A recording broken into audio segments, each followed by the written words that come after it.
함께 기도하시겠습니다. 하나님 아버지 감사드립니다. 이 시간 하나님의 말씀을 듣기 원합니다.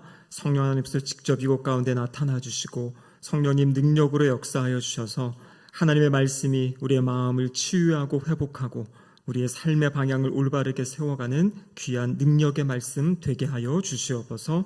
설교자 입술을 주장하시사 하나님의 말씀이 온전히 선포될 수 있도록 붙잡아 주시옵소서. 예수님의 이름으로 기도드립니다. 아멘. 한 주간 잘 지내셨습니까? 오늘 이렇게 보니까 평소에 못 보던 또 얼굴들도 보여서 너무나 반가운 것 같습니다. 1885년 4월의 어느 토요일입니다. 미국 보스턴의 한 신발 가게 앞으로 한 사람이 향하고 있습니다. 그 사람의 이름은 에드워드 킴볼이라는 교회 학교 선생님이었습니다. 그 자신의 반 학생이 바로 그 신발 가게에서 일하고 있다는 이야기를 듣고 그 학생을 찾아가는 건데요. 이 학생 선생님이 보기에 성경적인 지식도 많지 않고 또 이 학생이 과연 하나님께 어떻게 쓰임받을 수 있을까 약간 의문이 들었던 그런 청년이라고 합니다. 학생이라고 합니다. 근데 가게 앞에 서서 잠시 망설였다 그래요. 일하고 있는데 내가 가는 것이 방해되는 건 아닌지, 이것이 필요한지.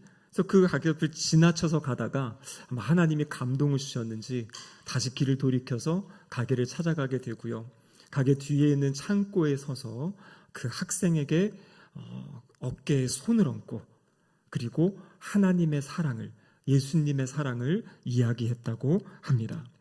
나중에 이 선생님의 고백에 따르면 그때 내가 무슨 얘기를 했는지 나는 화려한 말을 하지도 못했고 정리된 제대로 된 복음을 전하지 못했고 참 빈약한 말이었지만 예수님이 너를 사랑하신다. 그 사랑의 고백, 주님의 그 사랑을 전했다라고 이야기합니다. 여러분, 이 선생님의 작은 순종을 하나님께서 사용하셨습니다.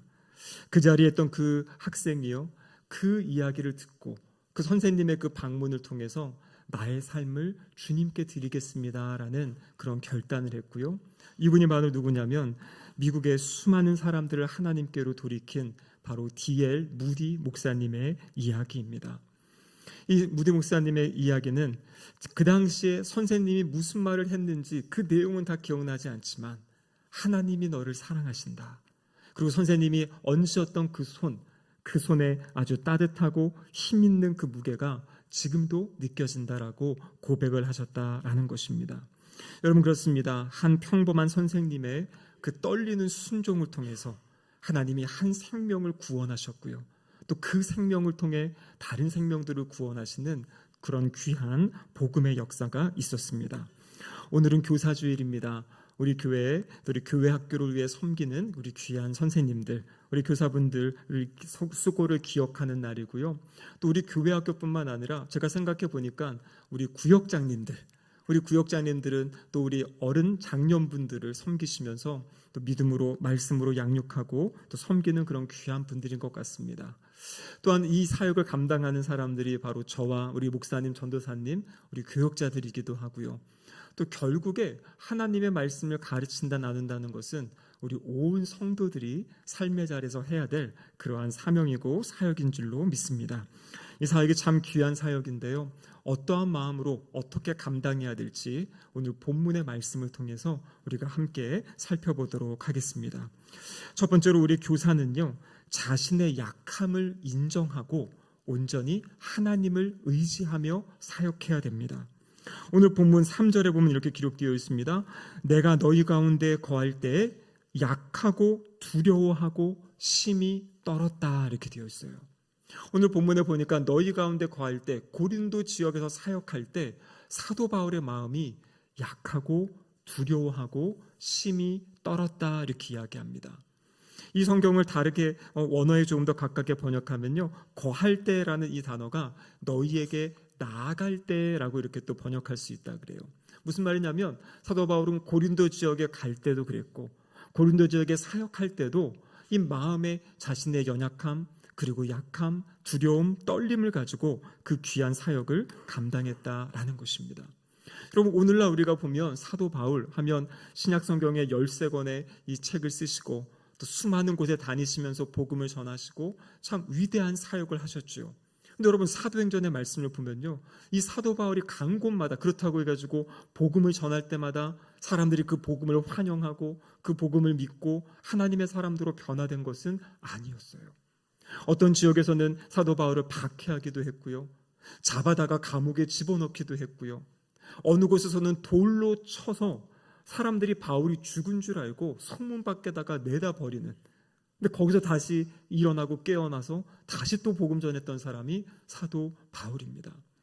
하나님이 맡기신 사역, 하나님이 이방인의 사도가 되라 하고 하나님이 보내셨는데요, 그 길이 그냥 형통하고 평탄하고 아무 문제 없는 길이 아니라 그 길에 수많은 장애가 있고 어려움이 있고 박해가 있었던 것이 바로 사도 바울의 사역의 현장이었습니다.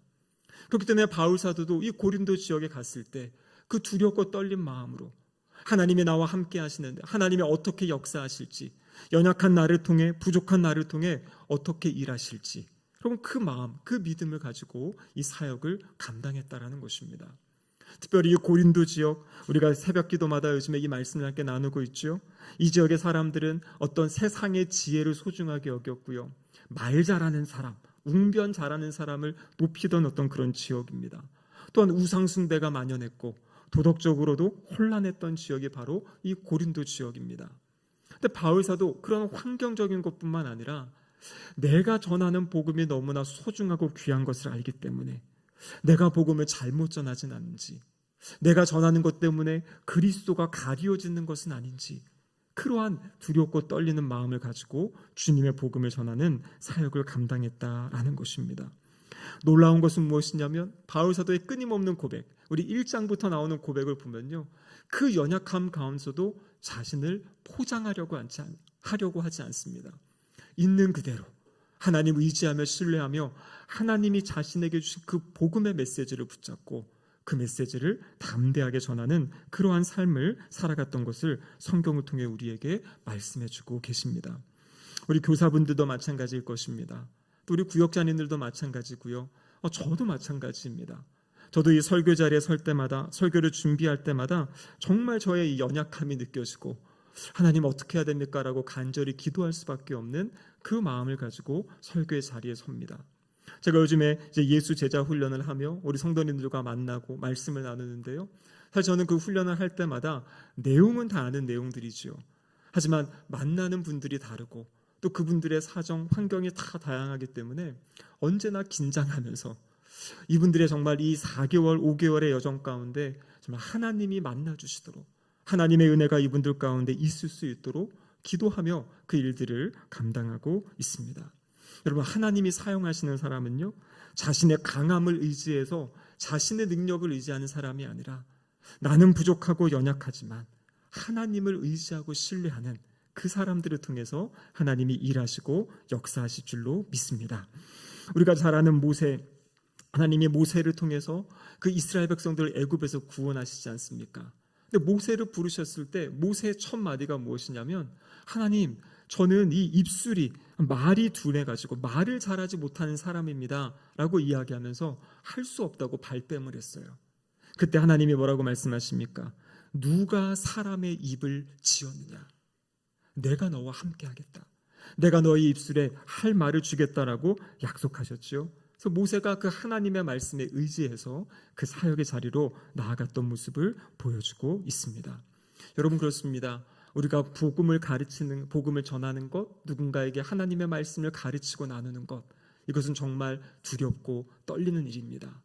아니면 우리의 그 사역을 통하여서 한 생명이 또 살아나고 일어나는 역사가 있을 수 있지만, 또 우리의 어떠한 실수와 잘못 때문에 누군가가 또 실족하고 넘어질 수도 있기 때문입니다. 그래서 우리가 해야 될 것은요, 겸손하게 연약함을 인정하고 그리고 하나님을 의지하며 이 귀한 사역을 감당하시는 우리 교사분들 되시기를 주님의 이름으로 축복합니다. 두 번째로 오늘 본문이 우리에게 주시는 말씀은, 그럼 교사는 무엇을 가르쳐야 되는가? 내용이 무엇인가? 예수 그리스도와 십자가가 중심이 되어야 됩니다. 오늘 본문 2절에 보면 이렇게 기록되어 있죠. 내가 너희 중에서 예수 그리스도와 그가 십자가에 못 박히신 것 외에는 아무것도 알지 아니하기로 작정하였습니다. 지금 사도 바울이 작정했다고 이야기합니다. 마음을 결심했다는 겁니다. 무엇을 결심했습니까? 너희 중에서 예수 그리스도와 그 주님이 십자가에 못 박히신 것 외에는 내가 알지 아니하기로 작정하였다. 그럼 무슨 말입니까? 사도 바울은요, 그 당시에 아주 높은 수준의 교육을 받은 사람입니다. 우리가 이 사도 바울이 남긴 이 신약 성경의 내용들을 봐도 하나님께서 정말 이 사도 바울의 어떤 그 지성과 그가 가지고 있던 능력을 사용해서 말씀을 잘 기록하게 하셨어요. 근데 지금 바울 사도가 작정한 것은 무엇이냐면, 나는 내가 가지고 있는 지식, 내가 가지고 있는 어떤 신학적인 이야기, 이것을 드러내는 것이 아니라 나는 그 모든 것을 바탕에 깔고 내가 전하는 것은 오직 예수 그리스도, 그리고 십자가에 죽으신 그 예수 그리스도를 전하겠다고 지금 작정하고 그 복음을 전했다라는 것입니다. 여러분, 왜 사도 바울은 예수 그리스도의 십자가를 전했겠습니까? 오늘 고린도전서 1장 18절에 보면요, 십자가의 도가 멸망하는 자들에게는 미련한 것이요 구원을 받는 우리에게는 하나님의 능력이다, 이렇게 이야기하고 있어요. 무슨 말입니까? 바로 십자가가 하나님의 지혜이고 하나님의 능력이기 때문에 그 십자가를 전하는 것이에요. 유대인들에게는 이것이 미련한 것이죠. 꺼리껴지는 것이고요, 어리석은 것입니다.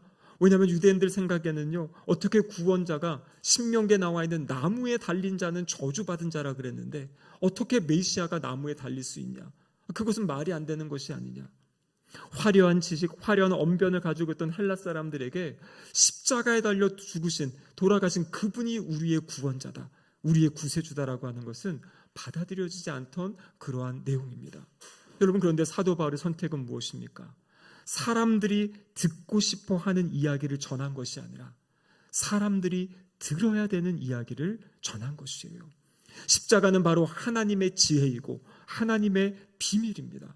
하나님이 인류를 구원하시기 위한 그 방법, 세상 사람들이 생각할 수 없고 사람들은 어리석어 보이고 미련해 보이는 그 방법인데, 하나님은 그 방법을 통해서 저와 우리 여기 계신 성도님들을 구원하시기를 기뻐하신다라는 것입니다. 여러분, 우리가 학생들을 교육하거나 어떤 양육할 때 중요한 것, 그들의 호기심을 끌 수 있어야 됩니다. 그들의 마음의 문을 열 수 있어야 되죠. 그것을 위해서 선물을 주기도 하고 다양한 레크리에이션을 하기도 하고 활동을 하기도 합니다. 하지만 여러분, 그 모든 것의 중심, 마지막 결국에는 무엇이 남아야 됩니까? 바로 그 심령의 예수 그리스도, 그리고 그 주님의 십자가가 남을 수 있어야 됩니다. 지난 한 주간 우리 고 전은호 장로님의 장례식을 다니면서 저의 마음에 참 감동이 있었습니다. 많은 분들이 장로님을 이야기하면서 제가 장로님의 제자입니다 라는 이야기를 하시더라고요. 장로님을 통해 교사로 부름받은 우리 장로님도 계셨고, 또 장로님을 통해 또 이렇게 양육받았던, 하나님의 말씀을 들었던 우리 성도님들, 그 이야기들을 듣게 됩니다. 장례식장에 30여 년 전에 교회를 떠난 그 성도님들이 오셔가지고 이 장로님의 그 장례식장에 함께하는 그런 모습을 보았습니다. 한 권사님이 이런 이야기를 하셨다 그래요. 장로님은 언제나 너는 하나님이 가장 사랑하시는 하나님의 자녀이다. 너는 하나님이 가장 사랑하시는 하나님의 자녀이다. 그러한 이야기를 계속 들으셨대요. 근데 지금 교사를 하시면서 본인의 모습을 보니까 학생들에게 그 이야기를 전하고 있다라고 이야기하고 있어요. 그럼 무엇입니까? 하나님이 너를 사랑하신다. 너는 하나님의 사랑스러운 자녀다. 여러분, 이것이 어떻게 가능한 것입니까? 바로 예수 그리스도의 십자가를 통해서 하나님이 우리를 구원하시고 또 하나님이 우리를 품어주신 그 사랑의 이야기. 그래서 다른 것은 남지 않더라도 주님이 나를 사랑하신다. 아까 킴볼 선생님이 이 무디 목사님에게 이야기하셨던 하나님이 너를 사랑하신다. 여러분, 그 이야기가 남는 것, 그것이 소중한 것입니다. 제가 예전에 사역하던 교회 그 목사님은요, 언제나 설교 때마다 예수님의 십자가를 이야기하셨는데요, 어느 날은 저희가 그런 얘기를 했어요. 아니, 우리 목사님의 설교에는 다른 내용이 없고 맨날 동일하게 예수님의 십자가, 예수님의 구원, 그 얘기를 하시는 거예요. 근데 제가 돌이켜보니까요, 그 목사님을 생각하면 떠오르는 게 뭐냐면 예수 그리스도의 십자가, 예수 그리스도가 떠오르더라고요. 목사님이 하시는 어떤 대단한 이야기들이 떠오르는 게 아니라 목사님을 생각할 때, 아, 그렇지, 주님이시지, 예수님이지, 십자가지, 그게 바로 우리의 믿는 믿음이고 그게 우리의 진리이고 그것이 바로 우리를 살리고 세우는 거지라는 것이 생각이 나게 됩니다. 여러분, 그렇습니다. 우리가 전해야 될 것, 그것은 바로 예수 그리스도의 십자가입니다. 십자가를 통한 하나님의 사랑, 하나님의 은혜. 여러분, 우리 선생님들 그것들을 많이 전하시고요, 우리 구역장님들도 그 사랑과 은혜를 나눠주시고, 또 우리 성도님들도 다른 누군가에게 복음을 전하고 싶을 때 다른 복잡한 이야기가 아니라 예수님이 십자가에서 우리를 위해 죽으셨습니다. 하나님의 사랑입니다. 하나님이 당신을 사랑하십니다라고 전할 수 있는 우리 모두가 되기를 주님의 이름으로 축복합니다. 세 번째로는요, 우리가 이 교사의 사명을 감당할 때 중요한 것은 성령님의 능력을 의지해야 됩니다. 오늘 본문 4절과 5절에 보면 이렇게 기록되어 있습니다. 내 말과 내 전도함이 설득력 있는 지혜의 말로 하지 아니하고 다만 성령의 나타나심과 능력으로 하여 너희 믿음이 사람의 지혜에 있지 아니하고 다만 하나님의 능력에 있게 하려 하였노라. 여러분, 1절에서도 이야기합니다. 내가 하나님의 증거를 전할 때 말과 지혜의 아름다운 것으로 하지 않았다. 나의 말과 지혜의 아름다움도 아니고 설득력 있는 지혜의 말도 아니고 무엇을 통해서 지금 증거한다고 이야기합니까? 성령님의 나타나심과 성령님의 능력을 의지하고 신뢰하였다라고 이야기하고 있습니다. 여러분, 이 설교 시간도 마찬가지입니다. 제가 말씀을 붙잡고 묵상하고 기도하고 그리고 전하는 이 메시지가, 우리가 이제 이 주일 설교 말씀 나눔을 제자 훈련 때마다 하는데요, 하다 보면 다 이렇게 은혜 받은 부분들이 다른 거죠. 하나님이 본인에게 주시는 메시지가 다른 겁니다. 그럼 그것이 어떻게 가능한 겁니까? 바로 지금 이 시간 성령 하나님께서 이곳에서 일하시고 역사하고 계시기 때문이에요. 성령님께서 우리 각 심령 가운데 우리에게 필요한 말씀을 주시고 우리에게 필요한 깨우침을 주시고 또 우리를 위로하시고 격려하시고 우리가 어떻게 나아가야 될지를 성령 하나님께서 가르쳐 주신다라는 것입니다. 여러분, 그렇기 때문에 우리는 우리의 최선을 다해야 됩니다.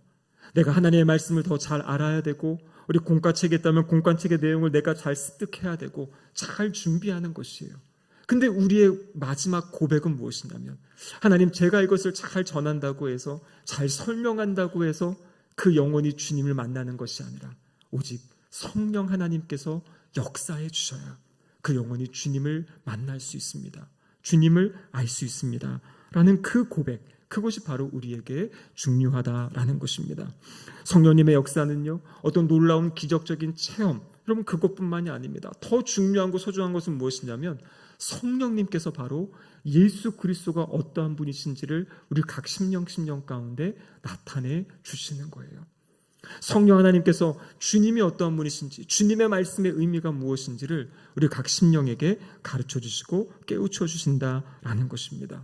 여러분, 그러면 이 성령의 나타나심과 성령의 능력을 어떻게 우리가 간구할 수 있겠습니까? 방법은 딱 한 가지입니다. 바로 무릎 꿇고 기도하는 것입니다.